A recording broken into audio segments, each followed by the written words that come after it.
మంచు చర్యలు విరిగిపడడంతోనే నేపాల్లో ఆకస్మిక వరద విలయం చోటు చేసుకుందని హైదరాబాద్లోని national remote sensing centre NRSC ధృవీకరిస్తోంది. ఇస్రో సహకారంతో ఈ విలయంపై ఎన్ఆర్ఎస్సీ అధ్యయనం చేసింది.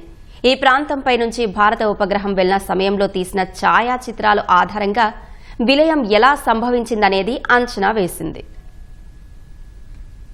నిన్న ఉదయం సమయంలో నేపాల్ టిబెట్ సరిహద్దుల్లో ఉన్న త్రిశూల్ నది ఆనుకొని ఉన్న ప్రాంతంలో మంచు చర్యలు విరిగి అక్కడ సరస్సులో పడడంతో ఒక్కసారిగా వరద ఉప్పొంగింది. ఆ వరద త్రిశూల్ నదిని ముంచెత్తింది.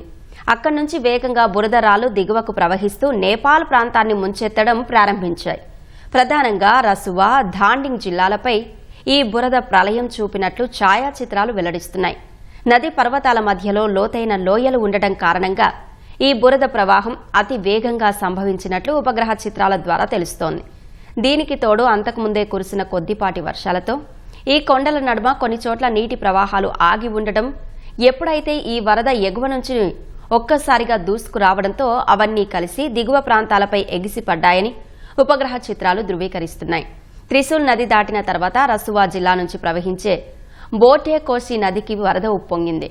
మంగళవారం నాటి ఉపగ్రహ చిత్రాలను బుధవారం నాటి చిత్రాలను పోల్చిన హైదరాబాద్లోని నేషనల్ రిమోట్ సెన్సింగ్ సెంటర్ ప్రళయం ప్రభావాలను నిశితంగా పరిశీలిస్తోంది. బోటే కోసి నది నేపాల్ నుంచి భారతదేశంలోకి ప్రవేశించాక ఉత్తరప్రదేశ్, బీహార్ మీదుగా దీని ప్రవాహం కొనసాగుతుంది. ఈ క్రమంలో ప్రళయం ప్రభావం భారతదేశంలో ఏ విధంగా ప్రభావం చూపుతుందనేది ఎన్ఆర్ఎస్సీ పరిశీలన చేస్తోంది.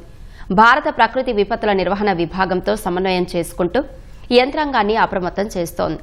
ఈ ఉదయం నాటికి భారతదేశ భూభాగంలో ఎలాంటి ప్రమాద సంకేతాలు లేవని అంచనా వేస్తున్నట్లు సమాచారం.